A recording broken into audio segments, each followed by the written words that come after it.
તો સૌરાષ્ટ્રના સૌથી મોટા લોકમેળાને લઈને મહત્વના સમાચાર સામે આવ્યા છે। રાજકોટમાં જન્માષ્ટમી લોકમેળામાં એન્ટ્રી અને એક્ઝિટ ગેટમાં વધારો કરવામાં આવશે।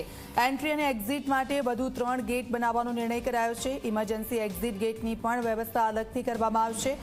લોકમેળામાં રાઇડ અને સ્ટોલ માટે 486 જેટલા ફોર્મ ભરાયા છે। લોકમેળાના નામકરણ માટે 300થી વધુ નામ આવ્યા છે।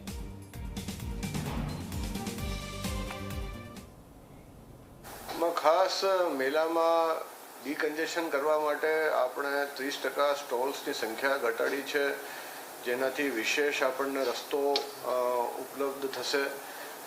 એમરજન્સી રસ્તો એક રાખવામાં આવેલું છે। જે એન્ટ્રી અને એક્ઝિટના ગેટો છે એમાં પણ 3 વધારાના ગેટોની ઉમેરણી કરવામાં આવી છે।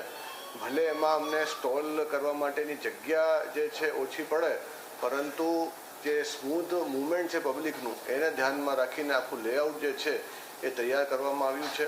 અત્યાર સુધી અમને 486 ફોર્મ જે છે એ મળી ગયા છે અને એની આગામી 3 તારીખે હરાજી કરવામાં આવશે। લેઆઉટ પ્લાન ફાઇનલ થઈ ગયું છે। સ્ટોલોની જે એક્ઝેક્ટ સંખ્યા જે છે એમાં લાસ્ટ જે વર્ષ જે છે એનાથી 30% ઓછી રાખવામાં આવી છે। વીમો જે છે એ પણ સુરક્ષાની દૃષ્ટિએ ગત વર્ષે 5 કરોડનો વીમો હતો। આ વખતે અમે 7.5 કરોડ રૂપિયાનો વીમો લેવા જઈ રહ્યા છીએ।